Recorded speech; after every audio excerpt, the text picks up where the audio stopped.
Comment monter et financer un projet? La préoccupation fait désormais partie du quotidien des jeunes du département de la Sangha.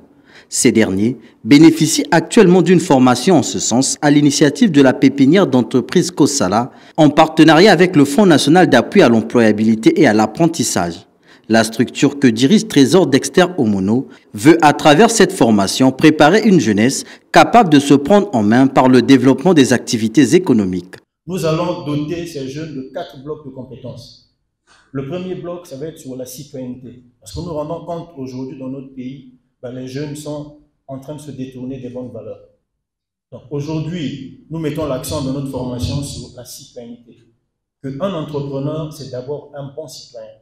Parce qu'il crée l'entreprise pour créer son emploi, pour employer les autres et pour être utile pour sa communauté.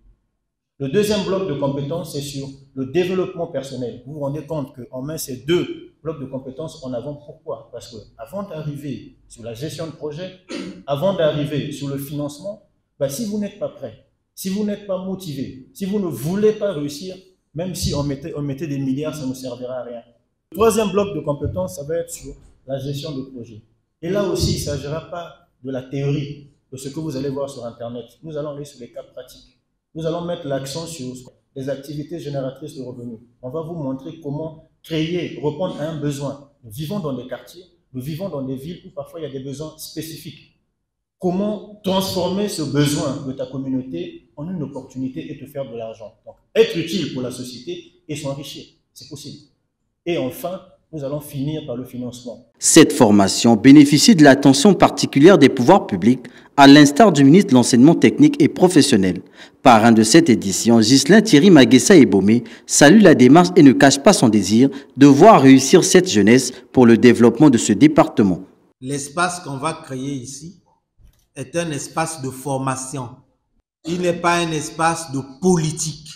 Il n'est pas un espace de vos débats obsolètes et sans avenir d'ethnie et de tribus. Il faudrait donc une dose de motivation pour les ayants droit en vue de parvenir aux bons résultats. Un objectif qui devrait être atteint que par la volonté et l'engagement d'apprendre sans embâge. Cette formation fera de vous non seulement des entrepreneurs, mais des acteurs du développement socio-économique de votre département, de notre département. Nous devons sortir dans une logique où on est toujours en train d'accuser l'autre. Donc c'est pour vous dire que cette formation, l'opportunité que vous avez aujourd'hui, va vous donner des compétences, vont vous ouvrir les portes de l'avenir. Parce que même les entreprises qui sont ici dans le département de la Sangha ont besoin de compétences. Mais il n'y a pas que des employés, il y a des consultants, il y a des sous-traitants. Mais tenez-vous tranquille. Si je dis les étrangers, aujourd'hui le monde devient un village planétaire, et pour le cas de notre pays, nous avons une seule région. Mais si les autres viennent prendre votre place, c'est parce que vous ne vous positionnez pas bien. À travers cette formation, l'incubateur Kosala exprime sa vision de contribuer au développement socio-économique du pays en s'appuyant sur la jeunesse. Une vision à long terme qui s'exécute par le biais de nombreux programmes de formation et d'accompagnement.